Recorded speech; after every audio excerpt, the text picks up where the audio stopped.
Aí você tira as suas conclusões. No documentário, eu vou repetir, nós mostramos 2 assinaturas que não batiam. O perito que o pessoal do Ministério Público arrumou lá no Ceará, que segundo a própria vítima, Dona Maria da Penha, é o mais corrupto do Brasil, e aí palavras da Dona Maria da Penha, é o judiciário do Ceará é o mais corrupto do Brasil. Segundo a própria vítima, vamos lá novamente, é bom afirmar que não sou eu que estou falando, pergunta para ela, e aí Ministério Público, nesse momento ela fala a verdade ou mente? Aí não sei, vocês têm que se decidir aí, né? Se ela está falando a verdade agora, não sei, pergunta para ela aí. Eles dizem o seguinte, que esse carimbo que eles pegam e tiram do print da tela é que não está batendo, e isso seria prova de que nós falsificamos o documento, e é isso aí. Aí quando eu participei da oitiva, tinham 4 promotores de justiça. Não, essa você não é réu. Essa aí você não tem nada a ver, né? Isso não, só que eles não conseguiram arrumar ali uma associação, indício de que eu participei da falsificação, enfim. Esse você não é réu. Esse eu tô fora. Sim. Mas enfim, eu tô no mesmo bolo. Aí quem ficou réu por isso foi só o Herédia, que em tese... Que apresentou o documento. Que apresentou e ele que falsificou. Daí o dele... Não, ele teria falsificado. Teria falsificado, exatamente, na versão deles. Aí eles falam o seguinte... o de vocês é falso, porque o carimbo aqui não está batendo com a cópia da cópia que nós temos aqui. Aí eu falei isso para a promotora. Agora que o senhor tem consciência de que o laudo de vocês é falso, o senhor vai continuar afirmando... Vou continuar afirmando, minha senhora. Vou continuar afirmando que Marco Antônio de Viveiros é inocente. E a senhora está me dizendo que esse laudo que vocês estão apresentando tem alguma credibilidade? É sério mesmo, dona procuradora, promotora de justiça? Sim. Eu vou fazer o seguinte... Daqui a pouco pode ser que apareça um outro laudo falando que, com base na cópia da cópia, o nosso que é original. E aí, vai servir como prova isso pra senhora? Se eu chegar agora, aparecer um perito lá... Não respondeu nada, né? Ficou só ouvindo. É óbvio, porque não tem credibilidade alguma. Nós podemos, se de fato algum perito pode pegar e falar, não, peraí, realmente... Pode pegar várias assinaturas, porque isso, inclusive, o advogado... Inclusive, uma outra perícia nos documentos originais, não imagem da tela... Eu não quero entrar aqui nos detalhes da defesa do advogado do Marco, mas calma que vai vir coisa... Calma. O Marco Herédia. O Herédia, que é o ex da Maria da Penha, tem um... E esse cara ainda tá no Brasil. Ele tá no Brasil. Rapaz, esse cara é 4 linhas, é mais 4 linhas que Bolsonaro. Esse é massa, esse confia na justiça mais que Bolsonaro, hein? Ele confia na justiça. É o cara das antigas, que ele tem honra. Ele fala assim, o que eu fiz... Se submeter ao Ministério Público desse é alguma honra, velho? Enfim, não é, mas enfim. Se tem alguma honra aí, você se submeter a isso, velho? A formação da pessoa... Pensa, Renato, a formação mental do cara é da honra. Sim, é a obediência de... Deus nunca mandou obedecer lei dos homens, ele mandou obedecer a autoridade dos homens. A autoridade é quem tem legitimidade, né? Mas na cabeça dele é o seguinte, ele quer ir pro túmulo com todo mundo da família dele sabendo que ele não fez aquilo. Que ele cumpriu uma lei satânica de uma ditadura ginofascista. Grande orgulho. É o mesmo orgulho, é Tio Uli, né? Quando o cara que foi lá soltar fogos na porta do STF, não é isso? Mas a questão é Tio Uli, qual é o nome do cara? É isso, ele tem que ter orgulho de ser o cara que foi lá soltar fogos e morreu no porta do STF. Socialmente faz sentido isso. Socialmente, pra ele, o cara tem na mente dele assim, aquela coisa meio, olha, eu sou inocente.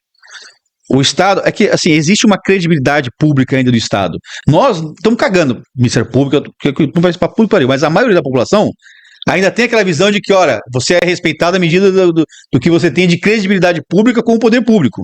E o cara, ele tem na cabeça dele que não quer ir pro túmulo dele com essa pecha nas costas. Tem um cara chamado Paulo Demichuk, que mora em Assunção. Eu conheço ele. Rapaz, o Paulo chegou na... Fez parte do Sul Meu País, se não me engano. Isso, exatamente. Esse Paulo chegou na embaixada lá do Brasil, no embaixada, e disse assim, eu quero um papel que eu não tenho mais nada a ver com essa desgraça, essa imundícia. Tome meu passaporte. Qual o procedimento para eu renunciar à cidadania brasileira? É mais fácil para Paulo Demichuk renunciar à cidadania brasileira ou pro Marco? Hein? É claro. Esse cara foi homem ou não foi? Mas aí ele pegou e botou isso como meta da vida dele, cara. Ele escreveu mais de 20 livros. Eu fui preso, caramba. Eu fiquei preso, cacete. Quanto mais pau ele toma, mais material tem, né? Isso ou não? Mas é que tá. E graças a Deus, talvez, né? Se você o Marte, é um cara que tá destruindo a vida dele pra prevenir a vida de destruição de outras pessoas. Esse cara tá expondo a porra do sistema. Ele consegue, com o trabalho dele, com essa persistência dele, e a minha também, talvez a mesma, ter o persistir de mostrar. A profissão do cara, ele é médico, é o quê? Ele é formado em economia. Ele deu aula em universidades e tal. Deu aula na USP, na Federal do Ceará, deu aula em... Puta, o cara tinha uma vida estabilizadíssima, cara, destruiu a vida do cara. Ele nunca teve uma passagem policial, aquele cara que tem a vida ilibada, tranquila, bem de vida, na região. Acabou a vida do cara. Acabou, destruiu a vida do cara, acabou com a vida do cara. E aí o cara escreveu 20 livros e eu valorizo pra caramba isso. Cara, o cara não desistiu. É o Marte. Eu vou bater de frente, eu não fiz isso, eu vou bater de frente. Ele diz o seguinte, eu vou provar para as minhas filhas que eu não fiz isso com a mãe dela. Pois é, mas não Só que manda... ele depende do Estado, exatamente. Não manda, a Bíblia não mandou desafiar o faraó. A Bíblia não mandou desafiar Herodes, não é isso? Mandou cair fora, não é isso? Mas enfim, o cara tem ali. Não, tem um valor e você é Marte. Porque assim, talvez eu nem. Ele já tinha perdido a família, já tinha perdido tudo, já tava lascado, né? Exato. Agora, se você ainda não perdeu suas filhas, se você não perdeu seus filhos, não seja Marte. Cumpra seu dever de homem. Proteja e proveja para a sua família. Você só vai ser capaz disso se você tirar seu dinheiro do alcance de juiz corrupto e totalitário. Com Bitcoin, nem esposa adúltera, nem filho indigno toma um centavo do seu dinheiro. Se ninguém lhe honrar, você leva pro seu caixão, meu irmão. Não sabe como comprar Bitcoin? Tem um treinamento online no renato38.com.br. Você não quer gastar 400 conto no treinamento online? Então, vá ter experiência prática com 5 ou 10 reais. Bipa.app, não é isso? Isso aí. E a questão de o cara se tornar ou não Marte, Renato, tem cara que não tem mais nada a perder também.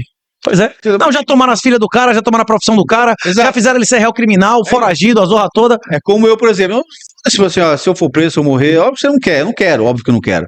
Mas talvez eu tenha que fazer isso, e uma coisa que eu acho importante salientar, Renato, isso está além do que a gente imagina que possa ser. Muita coisa a gente não tem como nem mensurar. Eu vou falar um negócio aqui, Renato, que eu falo pouco na rede social, eu não costumo falar, mas eu vejo isso como uma missão. Você tem a questão da missão Bitcoin, eu tenho uma missão na minha vida. Depois que eu me torno vítima desse mal, alienação parental, eu comecei a estudar, pesquisar, fui a fundo, entender a lei Maria da Penha, de onde é que tinha vindo aquela pancada. E pessoalmente nos antros. Fui atrás de tudo, virei assim, um especialista nessa desgraça, para entender e combater. E eu comecei a perceber várias questões que tinham um link com a minha vida pessoal. E aí, aquilo que você mesmo fala, já estava assim, no nosso DNA o que a gente vai ser. Os fios do seu cabelo, talvez não é mais dos fios do cabelo da maioria das pessoas que tem cabelo. Não tem cabelo porque os fios do seu cabelo já estavam contados antes de você nascer. É isso aí. Então, tudo acontece é que tinha que acontecer. O que acontece tinha que acontecer. Então, talvez, Renato, isso eu tinha que passar por isso para que eu despertasse mais pessoas. Não, para salvar milhares de famílias. Salvar milhares de famílias. E aí eu comecei a ver, Renato, algumas peculiaridades, coincidências. Por exemplo, para estar do lado do Marco, dizendo, Marco, você tem razão, você é homem. Vamos lá para a associação falar para 3 mil, 4 mil pessoas aplaudir você, não é isso ou não? É isso aí. O cara, no final da vida dele, ele ser honrado, não é isso? Quando ele recebe a informação, ele ficou meio cabreiro, não sabia que todo mundo. Achou que ia tomar murro lá, né? Achou que eu ia ferrar mais ele ainda. Porque deu entrevista pra Isto É cagou com ele e falou: não vou falar mais nada. Ele tava 10 anos sem falar. Você levou no evento? Não, o advogado dele na época desaconselhou e tal. Ele ficou fora. Aí, só voltando aqui, Renato, vou dar alguns exemplos do que eu entendo que isso hoje é uma missão. E aí é uma missão, talvez, que eu tenho que passar por todo esse calvário. Pra você ter uma ideia, o Dia Mundial de Combate à Alienação Parental. Pesquisa aí, né? O pessoal acha que eu tô falando besteira, pesquisa aí. 25 de abril, de 25/4. É o dia que eu casei com a mãe das minhas filhas, cara. Aí eu disse, cara, não pode ser, será que é isso mesmo? Aí eu pensei, eu fui lá, não. Caramba. A primeira coisa que me bateu esse choque foi isso. Aí estudando, eu fui ali ver, eu comecei a pesquisar a questão da lei da alienação parental, que é a lei que eu dependia que se mantivesse de pé.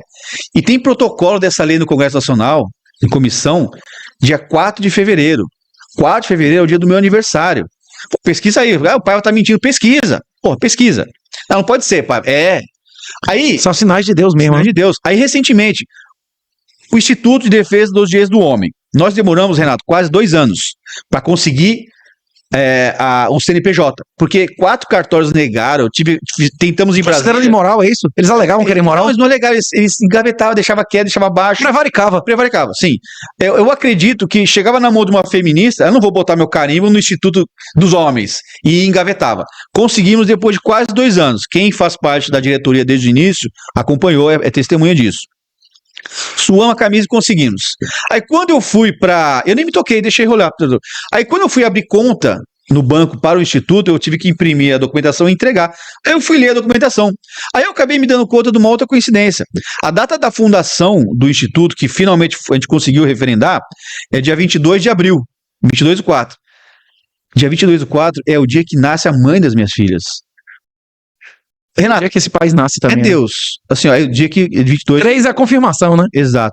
Então, assim, ó, eu não sei explicar, eu não sei porquê, mas acho que Deus queria que eu passasse por isso para tentar, né? Outra coisa. Abrir a cabeça e os olhos de milhões de homens. A Lei Maria da Penha é de 2006. A lei foi sancionada. Minha filha nasce em 2006, a minha primeira filha.